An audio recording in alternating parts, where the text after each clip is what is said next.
time to grow with the SEO Queen. Receive the perfect leads like never before. No traffic is gonna explode. It's time to grow. Welcome to the SEO Queen Tech Show, a podcast to help you get more credibility, visibility, and profitability through leveraging search engine optimization and technology. This podcast is for entrepreneurs and business owners of all sizes. We are broadcast worldwide on Vashani Radio, iHeartRadio, and iTunes. Vashani Radio, always talking about everything from New York City. You can listen to the SEO Queen Tech Show on any mobile phone or tablet device.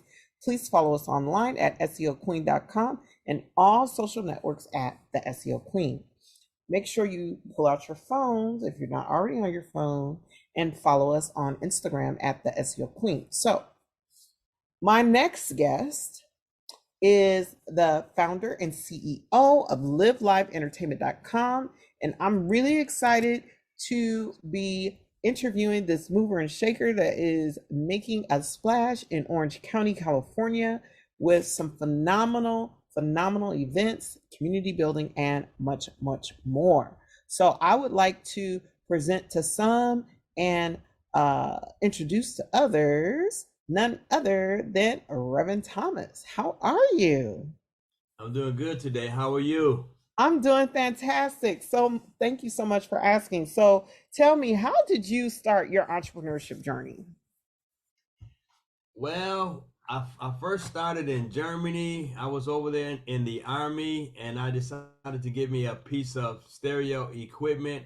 And in Germany, you get the nice elaborate system. So I got a system, started doing DJing on the post there, on the base for the military. Then when I left and came to the States, I started being on the radio, and then I got connected with the William Morris agency, and they started doing they was already doing the summer concert series.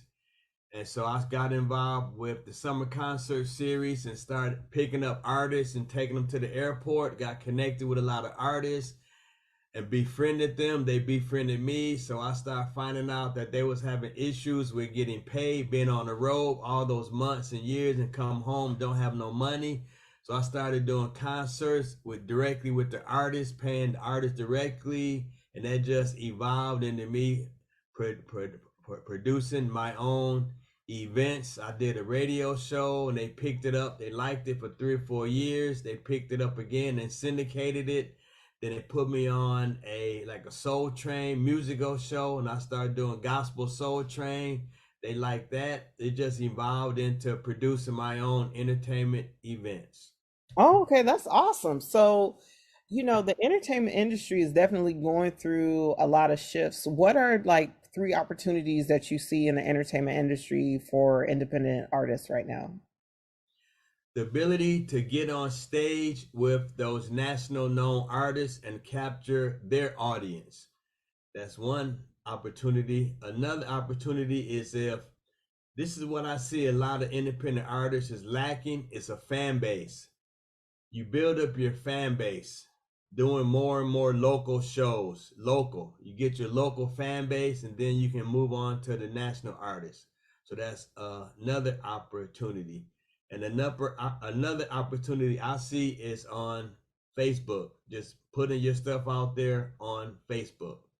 Okay, so do you see that the engagement with music is pretty notable on Facebook for independent music artists right now? I see it's a way to reach them. To be real noticeable, you have to perform. Because when you're performing live, that's where you engage with the audience. When you're on social media, you really can't engage with the audience, and you can cut it and redo it and redo it and redo it. But when you're live, that builds your craft up, and you engage with the audience eye to eye. Okay, that's awesome. So how has technology changed your business? I know you started out in radio, and now you're doing live events. So what role has technology played in your endeavors over the years? The way that it it changes where before when I first started, we relied on the street team. Mm-hmm. That's boots on the ground, passing out those flyers hand to hand, putting them in doorways, putting them in people's hand, putting them on their cars, going to all the different events. And now with technology, you can do almost all of that stuff sitting at home and have a bigger reach. You go to an event that has 10,000 people, you may put flyers on 9,000 cars. That's quite expensive. But if you on social media, you can probably reach 2, 3, 4, 5,000 people in 15 minutes, 1,000 people, 10,000 people through just one click of a button. Wow, that's amazing. So my question to you is, what concerts do you have on your schedule?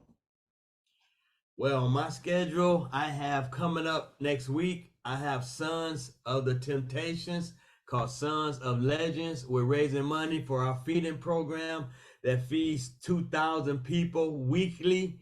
We're raising money for that. I'm bringing in Sons of the Temptations, David Ruffin Jr., Paul Williams Jr., Gerald Leonard Jr. I'm bringing in Daryl Strawberry, bringing in the prison doctor. His father was Eli Fontaine started the Dramatics. That's his son. So I'm bringing that concert in next week. In a couple months, I'm doing This Is My Rhythm at Pearson Park, downtown Anaheim. We're bringing in music from all different decades, bringing in food from all different continents. And then later on, I'm doing the first ever Juneteenth event in the city of Buena Park on June 19th.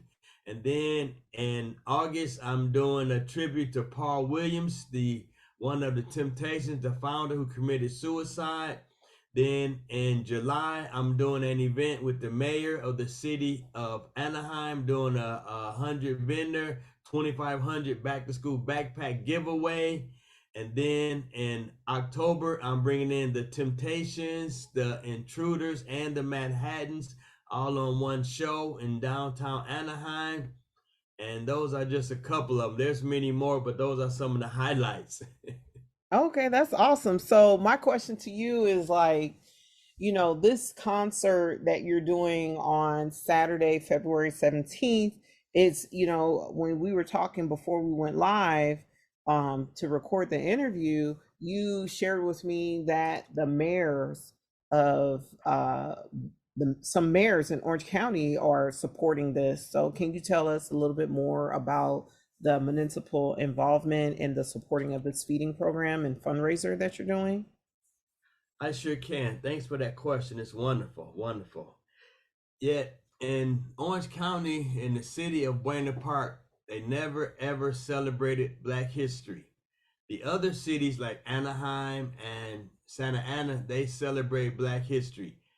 But Buena Park never did. So last year, because of our feeding program, they gave us a proclamation stating that from this day forward, every year, February, the whole month is Black History Month in the city of Buena Park. So by doing that, I created this fundraiser for the feeding ministry because that's what got them recognizing us, that the first ever Black History event in the city of Buena Park. By me working with the city of Anaheim, Santa Ana, and Buena Park, I'm in connection with those mayors. So I invited all the mayors out, and it's on their calendar. The mayor of Buena Park, she's going to speak. She's going to give a speech at the event. We invited out the governor, Governor Galvin Newsom. His deputy director is in contact. He hasn't RSVP yet, but he's been talking with me about him coming down and being a part of this event. We got the city manager from Buena Park's coming, city council members from Anaheim and Buena Park coming, and the mayor of Santa Ana, she's on our list to come, but she unfortunately has another event. But all those mayors are in connection and support of this event, the first ever Black History event in the city of Buena Park. Well, that's so exciting.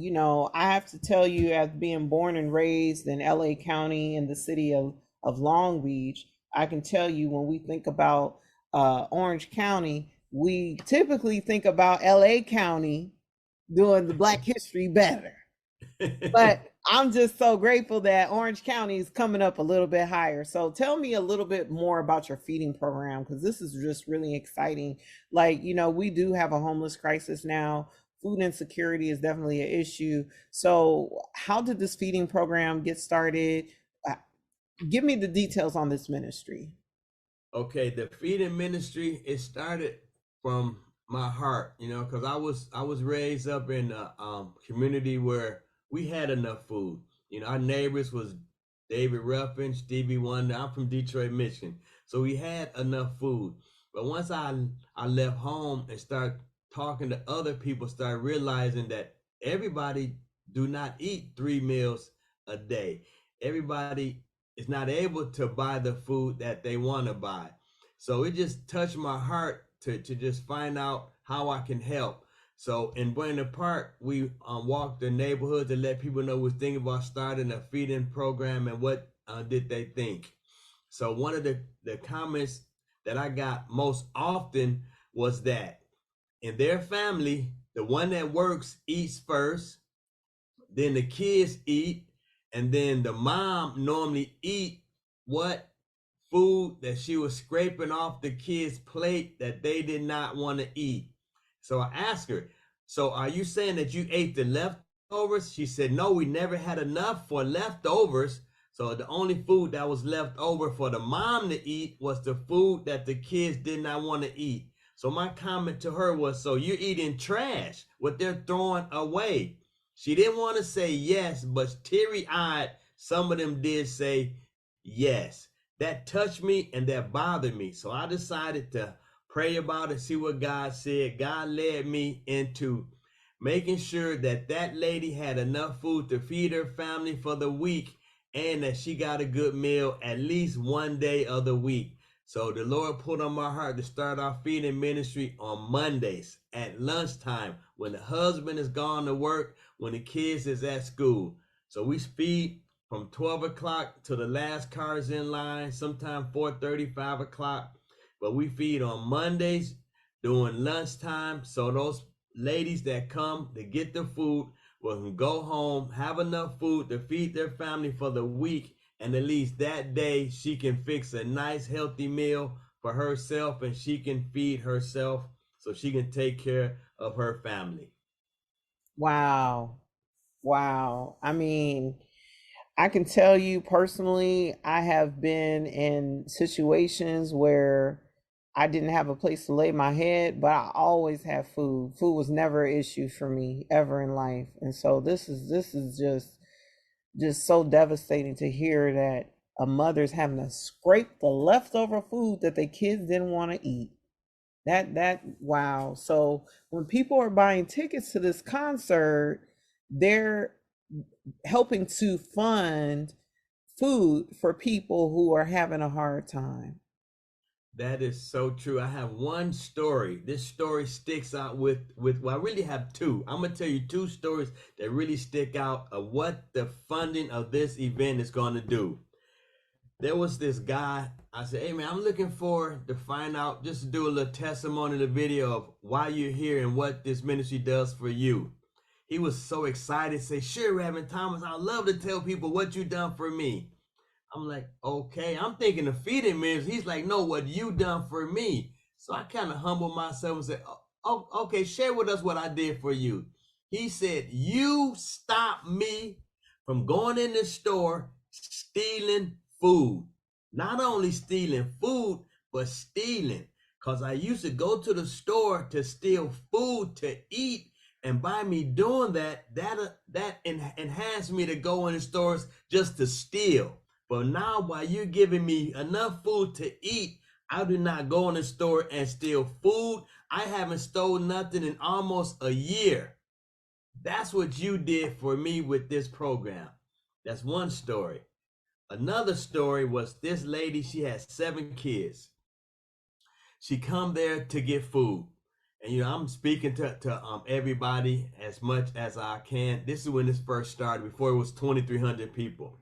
So she said that she had 7 kids. She was living on people's couch because her parents put her out because she had more than one baby daddy. So she would stay with people for a few months, got to find somewhere to live. So she said that she didn't have nowhere to stay. So one day she was there with her kid in the stroller and her baby that was walking, that wasn't able to go to school yet. She got her food. She looked down at her son and she said, "Honey, you can eat today." That tore me up. My first thought was, if he can eat today, when was the last time he ate? Those are the stories that we get. This lady, we prayed with her, we talked with her, I always took a hold of her, and just not, physically, but just mentally, and praying with her. She ended up getting her own place, getting a car, getting a job. Now she comes back and she volunteers with us every chance she can when she's not working on Mondays. Wow. That's a story that's happening with the feeding program that we're doing. That's what your funds is going to support. More people like this. We're not just feeding people, we're changing lives. Now, there's going to be some people watching this in the replay, as this is going to be going on iHeartRadio, iTunes, Spotify, Amazon Music, a bunch of different places. So how can people support the ministry to help fight hunger, after the concert has passed? Okay, after the concert is passed, you can reach out to me and I can give you all of our donating platforms that you can donate to the Sunrise Community Christian Church Neighborhood Feeding Program. Sunrise Community Christian Church Neighborhood Feeding Program. All your donations go to the feeding program. And you can also go to Live Live Entertainment. That's LiveEntertainment.com. LiveLiveEntertainment.com. You can find me, you can reach me, you can send your donations there, and I direct you to the nonprofit, which is the church, to send your donations there. When you come to the event, we have flyers with our barcode on it for your donations, and that's how you can donate to our feeding program. But most importantly, we really would like for you to pray for us also. But we do need your financial support, because we thank the Lord that last year the food bank gave us a 20-foot box truck to allow us to pick up more and more food.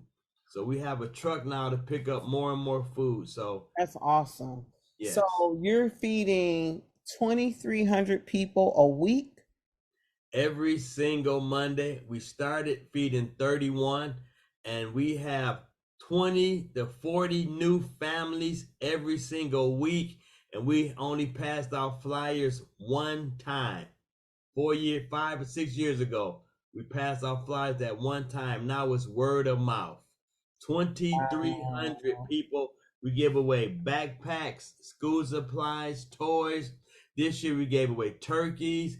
During Christmas, we give away gift boxes with a $10 gift card in it. We give you 4 or 5 different meats, fresh vegetables, fresh produce. We give you eggs, we give you milk, we give you cheese, we give you frozen vegetables. Not frozen fruit,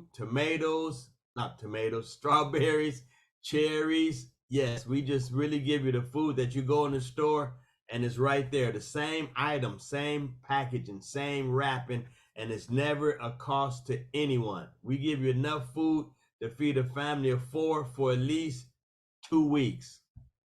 Wow. That's incredible. So tell me, how did you get the sons of the legendary Motown Temptations to headline this concert? Well, everything starts with God. Prayer is the key to everything. Yet, as I stated earlier, I grew up in Detroit, and I used to go to David Ruffin's house and play with David Ruffin Jr. We grew up together, we played together, and the Temptations would go in the garage and they would rehearse. So through the years, I was always looking for David Ruffin Jr. And when I came to California, I found him, and we just reconnected just recently before I put this concert together. And so I told him I wanted him to come and do a concert with me to help raise money for our feeding program. And he said yes. So he was the first one added to the show. And then I started reaching out to my friends in Detroit to see if I can get in touch with the other Temptations. The only one left is Otis Williams. So I reached out to him during COVID. He wasn't performing anymore. And then I found out that Paul Williams had a son, Paul Williams Jr., and he was doing the Temptations. So I reached out to Paul Williams Jr., whose birthday is the day before mine. I put him on the show, and that's how we got the Sons of the Legends of the Temptations. And then just recently added is Gerald Leonard Jr., the one that sings the song Silent Night. Everyone thinks it's Eddie Kendricks, but that's Gerald Leonard Jr. And then the Prison Doctor, his father is Eli Fontaine, started the Dramatics, did the saxophone music and all the Motown sound. He's from Detroit. He's my cousin. So I had him on the show. David Ruffin was on the show. I got in touch with Paul Williams through his manager. So now that's the Temptations, David Ruffin Jr., and the Prison Doctor. That's how I got all the Sons of the Legends of the Temptations on the show. And also a special treat is Darryl Strawberry, the baseball player, is going to be there also, speaking about his transformation from drinking and drugging to how he found Christ. Oh, wow. That's awesome. So this is just an awesome event. And can you please just share with the people how they can purchase tickets, support the ministry, and just learn more about what you're doing, Reverend Thomas? I would love to. Please, by all means, if you have Eventbrite, you can go to Eventbrite and punch in Sons of Legends, and you will see our concert there. You can purchase tickets from Eventbrite, Sons of Legends, or you can go to the website at liveliveentertainment.com and purchase all your tickets through the website, because we know that Ticketmaster has a lot of issues and we just don't want to give them our money. We want to support the local mom and pop shops. And I am a local business owner, veteran owned. I am a veteran owned. Go to liveliveentertainment.com. You can get all your tickets there on the home page, on the event page. That's liveEntertainment.com.